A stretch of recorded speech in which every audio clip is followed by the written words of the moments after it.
Labour are looking to put more resources into planning. They've obviously set a target of £1.5 million homes in their term, which is a significant increase, and we're nowhere near that. We need to be over doubling what we're already achieving. People should be getting into planning for passion and policy, and when a private company like a planning consultancy are dealing with a private company like a development company, shit gets done. 50% of development companies will go bust during this 4-year Labour term, judging on stats.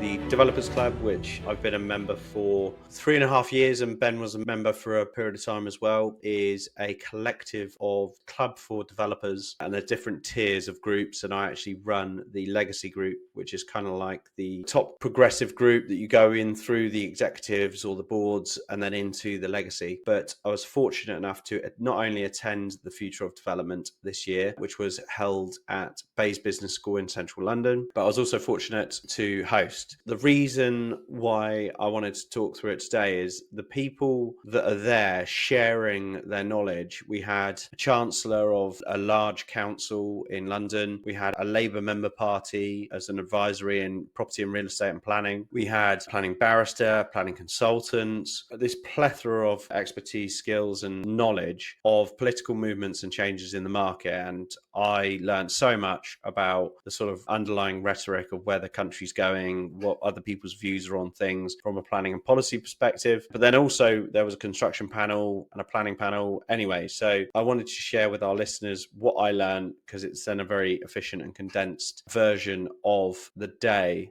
The value that you can take away from it, and my summary from it, is Labour are looking to put more resources into planning. They've obviously set a target of £1.5 million homes in their term, which is a significant increase. We have been averaging between sort of 150 to 200k in housing delivery in the UK, and we're nowhere near that. You know what we need to be hitting. Obviously, if we do 1.5 in a 4-year term, we need to be over doubling what we're already achieving. A lot of sites are stalled across London because of feasibility, and there's so many still Section 106 fees, contributions, SANG, all of these various different fees that come in with planning, that there's boroughs that could hit their targets of housing, but they can't because the site is stalled. Basically, the feasibility of the site is completely washed, and that is because there is too much taxation on it. So the councils take the stance to punish the developers. The developers are making the margin, let's take what we can off them. But in reality, what happens is the free market just stops. You know, they sit on sites, they land bank, they renegotiate, they stall the site because someone's like, well, I think I can negotiate that down. So essentially, overall, they just need to be more flexible and understand that lower fees promotes more building, which promotes more stamp duty and land tax and brings in other fees and other capacities. The general consensus also of the panel was feeling sorry for planning officers because they're under-resourced and underfunded, and I do actually agree with that. I did actually kick back and sort of say that why don't they charge more? We have to spend £30,000 on surveys like proving that the air and sound and bats are healthy in that area, but we spend 1,500 quid to giving the council to run the full application. Like, it doesn't seem fairly weighted. There was talks about privatising some applications. A lot of the panelists were actually pushing back on that, and I said, well, why then do you privatise potentially doing Section 106 agreements or feasibility studies? And I think it proves that if you put things into the free market, shit gets done, because they've got to be competitive on pricing, otherwise they don't win business. They've got to be efficient at running their operation, otherwise they don't make a profit, and then they can't pay staff. So a sustainable business model is typically, as much as we can, put stuff into the private sector as best we can. There's almost like a grey cloud over privatisation just because it's pushing more money back into the private sector. But I mean, it's a free country, so it's kind of like, yeah, of course they're going to say that, because from a planning consultant perspective, it is the dark side, right? Privatisation and going into the private sector where you're charging per hour, you're probably on 100 grand a year if you're running your own firm, is the dark side, whereas people should be getting into planning for passion and policy. And I also think that when a private company like a planning consultancy are dealing with a private company like a development company,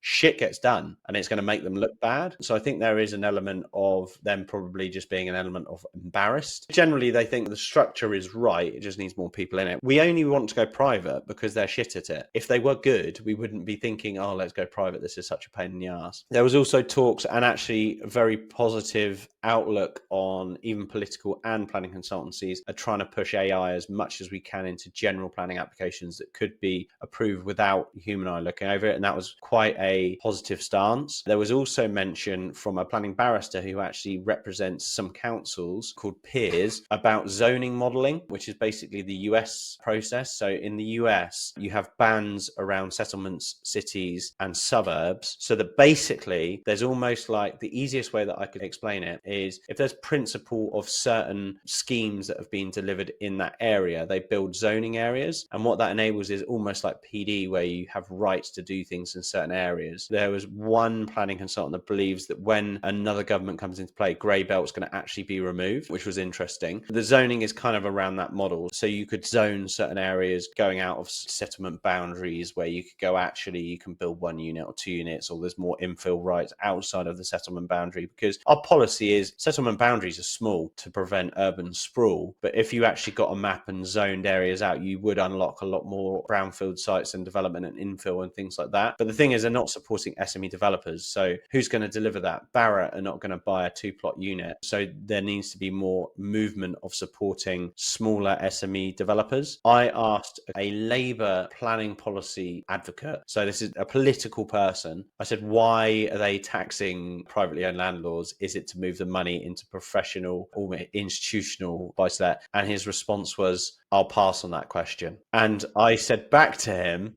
I was like, I think that says more than you answering it, because it means that it's yes. So are we moving more to this institutional model? Is Labour governing that? Hopefully not. The stats are the SME developers 15 years ago used to deliver 40% of housing in the UK, and now it's only 10%. And interestingly, that Labour advocate actually said a really interesting stat. He said that 50% of development companies will go bust during this 4-year Labour term, judging on stats, which is crazy. What was really refreshing is there is a councillor from a council on the panel, and she was talking about from her angle. So she's pro-build. She's got 250 unit social housing sites that they're developing via the council. She wants to bring in more value into the pre-application process and speed that up, which I thought was quite refreshing. It did work quite well when it worked. It just takes too long now. So it seems like Labour have put planning and housing at the forefront. It seems like everyone's getting more clued up on it and focusing on it, but we just need to see actions more than words, because it's all well and good saying we will deliver on 1.5 million homes. At the moment, I can't see how. If you got value from this video, make sure you click the subscribe button down below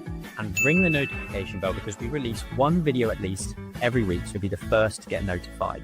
See you on the next one.